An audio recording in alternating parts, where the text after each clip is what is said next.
All right, ladies, I have a serious question for you. Do you have white space on your calendar? About 2 years ago, maybe 2.5, I didn't know what white space was, hadn't heard of the term, and I found out about it when I decided to retire from chiropractic completely and let go of having a brick and mortar office space to go to and went into working in the online world. And suddenly I had this crazy thing called free time. And at first, it was a really, really hard transition. I was just talking to somebody about this earlier, and I know a lot of women, this might apply more to entrepreneurs, but a lot of us probably faced this as we were going through the pandemic, and now we're coming out of that, and it's like, oh, but my waste space is going away and all this stuff. So I wanted, we're going to define what white space is and look at some of the myths around it and what it actually provides for us in terms of our ability to get things done and our effectiveness and ultimately how successful we are, because that's really what this is all about. So I early on in my entrepreneurial journey, I went through something called business finishing school, and while I was there, I learned this really cool thing called block scheduling. And the whole idea behind block scheduling is that, like, literally every minute of your day is planned from when you wake up until you go to bed at night. And I loved it because it took a lot of the having things in my head and worrying about, when I was going to do this or when I was going to do that, and making sure things like date night were on my schedule or hanging out with my kid. And that way I just knew that I had to get a sitter or, make a plan or whatever it was. And I operated that way for a really long time. I also burned out because, well, that can be helpful. And there's aspects of block scheduling that I think are really great. Like, for example, depending on what area you're working on, if you're in your life for yourself, like having a date night with your spouse on your schedule twice a month or whatnot, so that it actually happens, or having your time at the gym on the schedule, or having your, time for yourself, which is what white space is going to get into, is important and valuable. However, it also fosters and breeds this need that I had to actually have every single minute of the day planned and for there not to be any space or flexibility or freedom. And ultimately, that became really unhealthy. And so what I have found, when I first made that shift, I stopped going to work in an office every day and came home. And this was in the middle of, like, towards the end of the pandemic in 2021. And I didn't know what to do with this time because I felt like I was lazy. I was like, oh, I should be doing something. I need to be busy.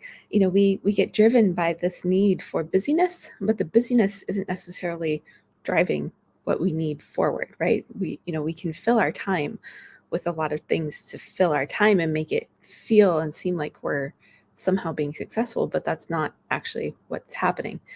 And so it's been really interesting for me to, see this pendulum swing have happened, because I'm in this place right now of I'm coming out of burnout. I finally have energy again. I'm excited about things that I'm doing in my business again. And it also means that there's suddenly a lot to do. And I've come from this space of having a lot of time and space that I needed to heal and to, just sit and be if I wanted to, or to go for a walk, or to do a spin, or to, lay down and take a nap. I actually do that kind of regularly.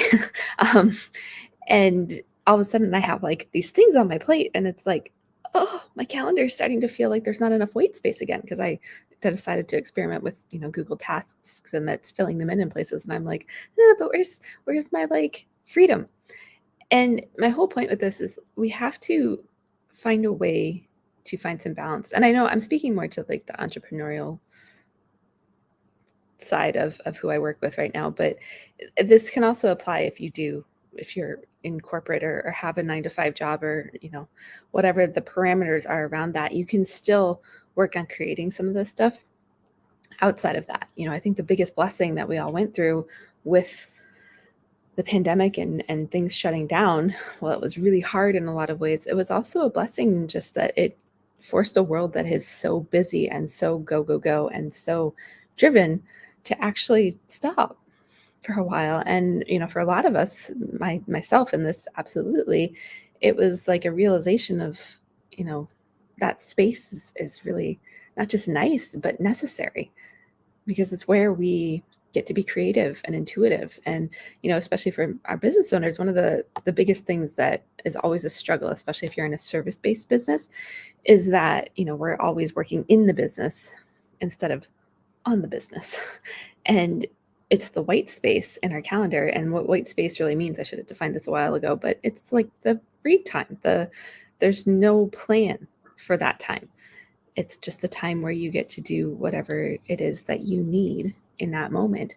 And I think a lot of us have come to equate like that kind of time with being lazy or, somehow detracting from building a business or leading or doing the things that we're called to do, when the reality is it's actually the thing that fuels that.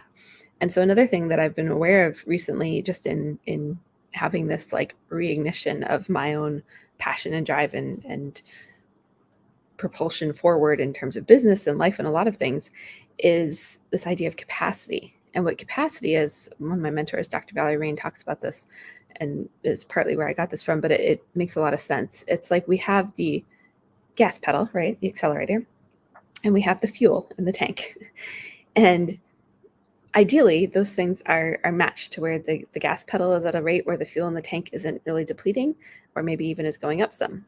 But what happens is when we're busy and when we don't have white space and when we're just go, go, go and feeling like we need to do all the things in order to succeed, and we're supposed to, not have any free time on our calendar because that's what makes us successful somehow, right?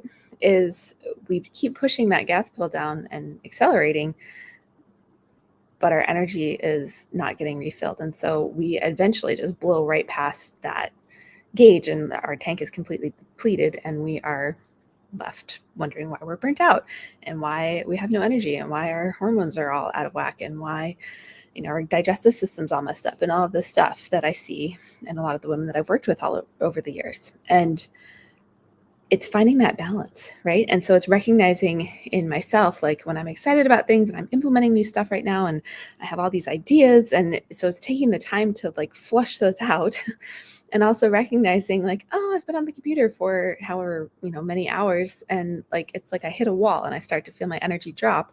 And I know that that's time to close things down, to take a pause, to step aside. I don't have to stop working necessarily, but I'll switch to a pen and paper for a little while because I just find that connection neurologically works for me. And so it's starting to recognize in yourself and see that as when you need to fill your tank and shift in what you're doing, because ultimately that makes you more effective long term and you're able to push further than maybe you would if you just keep blowing by your capacity and keep making your schedule look completely chaotic. So the question then becomes like, how do we do this? how do we find the balance of, white space and creative time and all of that with our task lists or what we have to do, or our family commitments, or, our kids' millions of activities and all of that. And it's like, here's the thing, it's going to look completely different for each one of you. There's no magic formula or solution. Maybe someday I'll come up with one and then I can teach that. I also had a great idea to, start the White Space Club and, just bring those of us who are really committed to making this work in our lives together, because it's going to be a work in progress and there's going to be seasons of life. And so it's finding that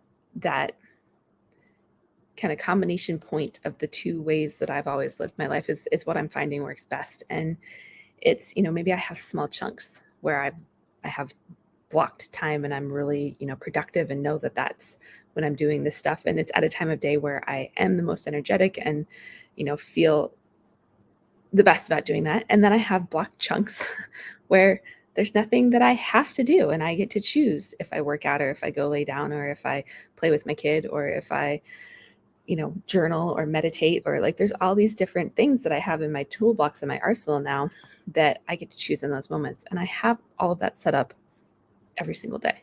And so maybe if you're just starting out, you're only going to set up one a day. Maybe you're only going to, do it on the weekends because that's what works in your schedule. The point is, as you start to bring some of this time in where you are actually restoring yourself, this is called restorative time. I've literally spent the last year learning about restorative time and how to make it happen, using some biofeedback and stuff from my Aura ring. And it took me a really long time to figure it out. Like when I first started, I got maybe 15 minutes of restorative time a week, and now I get a couple hours. And it's all about, and it's not that I'm less productive. If anything, I'm way more productive because I've been willing to flip the, societal programming and cultural hoorah on its head.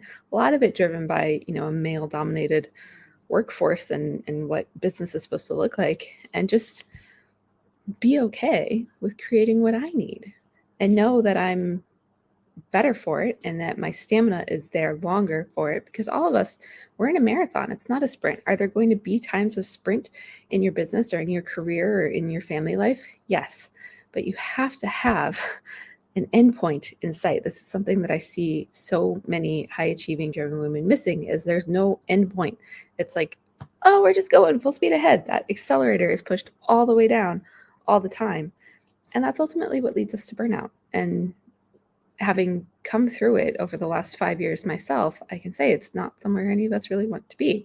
It's taken a lot for me to finally truly actually feel like I've healed and like I have some of that energy and pizzazz and power back.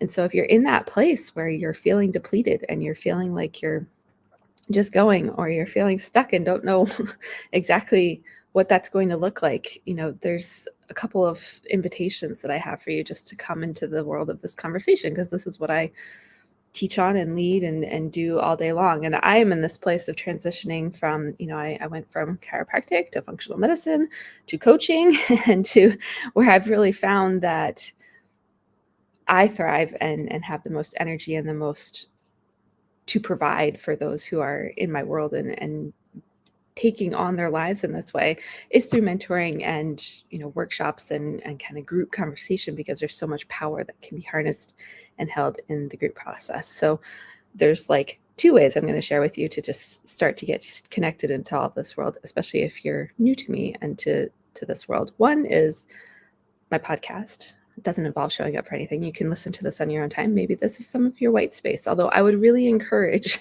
whatever your white space is, it not be consuming other people's knowledge. Like it's really that time is about going inside and connecting with yourself. That's what you need to protect there. And I find myself, I'll be like, oh, I want to go listen to this, or I want to go do that. And I'm like, nope. First, get connected in here, and then allow yourself to just be drawn towards whatever the next right thing or next step that is most aligned for what you need in that moment is. Outside of that, so if you need more insight in, input, deep conversations of this level and theme, check out the Selfless Syndrome Show. That's my podcast. We publish every Tuesday. We have a brand new website that I'm super excited about. One of those many things that I recently got done, but you can go to selflesssyndrome.show, and there you will find videos, including this one. You will find the video links to all the interviews, as well as, links to any platform you want to listen on. So, and you can also just listen from there. And there's some other goodies and fun things there. So go check that out. The second opportunity that is there for you is to actually come into a container in a space where I have these kind of conversations with other women who are in a similar place or position to you, who are working on creating things called white space and working on their capacity and working on getting their energy back and just showing up for themselves in a different way, because it hasn't been working up to this point. A lot of us are going through that. And the easiest way to do that is a completely free thing that I host every second Sunday of each month. So the next one's coming up on March 12th. We're a little ways out, but that's okay. So March 12th, it's called Tea Talk. You bring a fuzzy blanket and a cup of tea, and we get together and just have conversation and help you define what your next steps are and actions that you need to take towards this thing. I don't sell anything on there. It's not about that. It's just about facilitating discussion. So you can find information on that on my website if you go to emergentwomencoaching.com. So check both of those things out if you feel so inspired. And in the meantime, I would love to hear in the comments, or you can anywhere DM me if you're just seeing this on LinkedIn. Do you have white space? Where is your white space? Where you struggle with the idea of white space and capacity? Or are you running super busy and maybe don't see a way to push the stop button on the treadmill? If you don't push it, somebody or something's going to push it for you. So, if you're in that place and are looking for how you start to get off of that or just slow down, reach out to me and let's chat. I would love to know what questions you have, where your struggles are, and what you really need in terms of support in this area, because having transformed it myself and realizing just in when my schedule started to look really busy again that I was like, ooh, I don't like this, just like I was like, ooh, I don't like this when I had white space at first. It's about finding that balance, and it's going to be different for everybody, and there's a process to get there, and once you do, it just looks and feels so amazing. So that's what I wanted to share with you today, and we will see you next time we see you.